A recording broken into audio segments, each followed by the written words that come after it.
Alright, let's do this quickly, everyone. Hello and welcome to a new video. Today I got some interesting news for you when it comes to Metal Gear Solid and speedrunning. And this is one of those things, once again, where archiving and doing historian work is actually great. Though today's finding has not been done by me, but a pal, a Brazilian speedrunner and glitch hunter that we also see very active, for example, for Metal Gear Solid 3. He posted yesterday something brand new, but what he posted was based on something that was actually found 5 months ago. So let's start from the history with the first finding and why it was undiscovered for so long.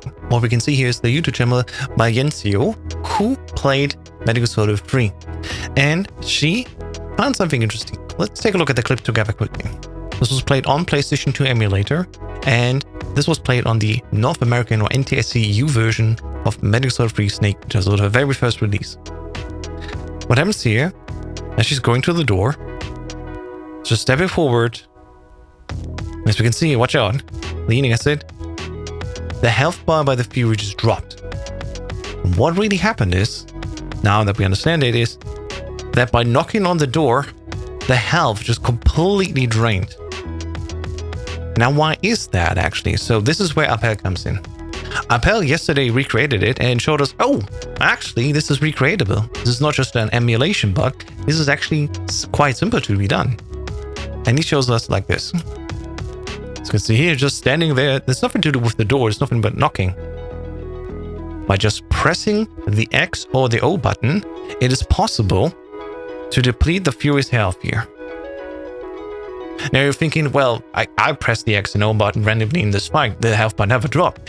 Well, let me tell you, this is specifically because this was done on the second controller port. And this shows once again that the second controller port is being used by Konami quite often, for example, for debugging.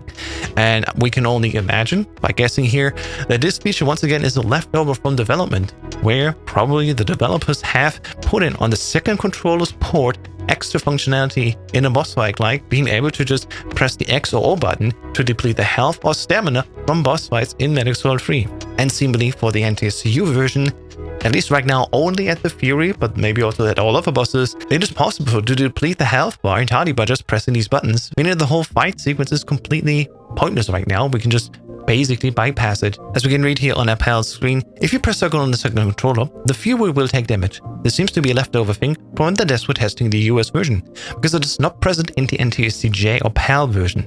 Pressing X does damage his stamina instead, so you can keep your Foxhound rank and get his camo if you want. Also, it doesn't work on Subsistence or for any other bosses. I figured this out thanks to this video, so thank this person for accidentally finding this, and it shows again here Valencio's video. I will link that video and of course Appel's video in the description down below if you want to go there and give your regards to these creators as well. I think this is a great case once again where people just randomly find things and then us weirdos of speedrunners just going back through history and finding out about that and then actually trying to recreate it. And this is just showing how great it is and how important it is to do that every now and then. If I have found a new glitch, it would be cool if it were called Maria's Door, and so it shall be named, Maria's Door. But of course, the second controller port is useful for many games, such as for example here, in Metal Gear Solid 1, in the fight against Psycho Mantis. This is a key feature where you have to use the second controller port's input. But as Bad Humans showed us just a few years ago, in Sons of Liberty, if you hold L1 on the second controller port, you can actually manipulate the flag here at the connection bridge. As you see here, he's holding or tapping L1, and then the flag gets moved to the side.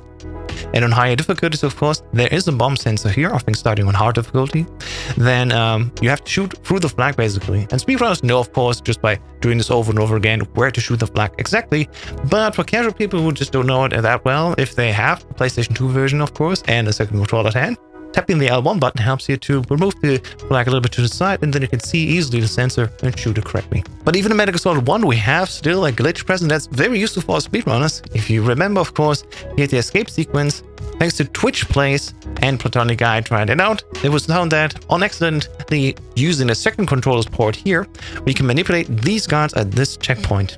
So on the second controller, just use the D-pad and have these guards run into the line of sight for your machine gun and just kill them easily like that.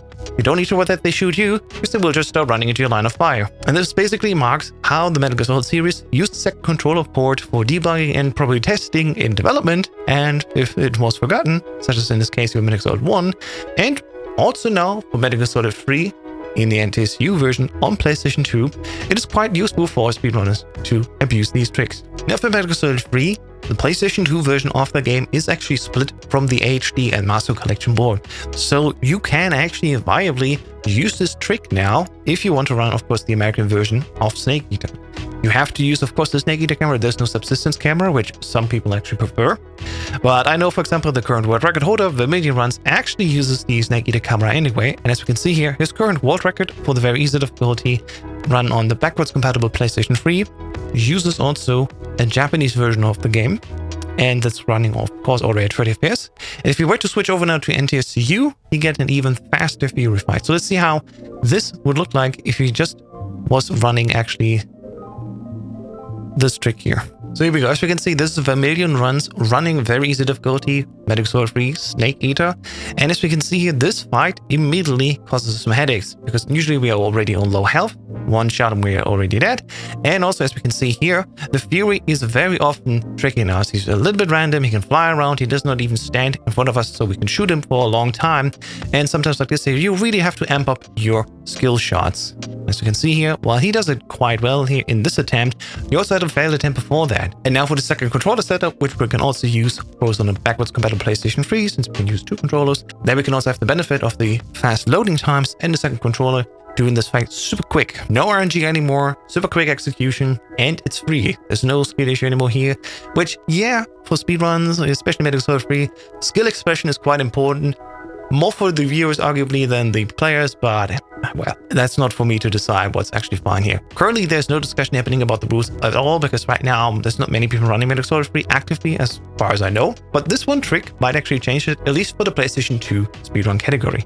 Whether you like it or not, this is a thing that we know of now, and we cannot put this knowledge back again. And I, for one, am happy that we found this little nugget in the history from a few months back in the YouTube archives. And a thank you, Arpel, for keeping an eye out for those things and letting us know about them as well. And I have let you know now about this, and hopefully you can share this message around as well. With that being said, thank you everyone for watching. Have a nice day, and I'll see you soon, hopefully in another history video.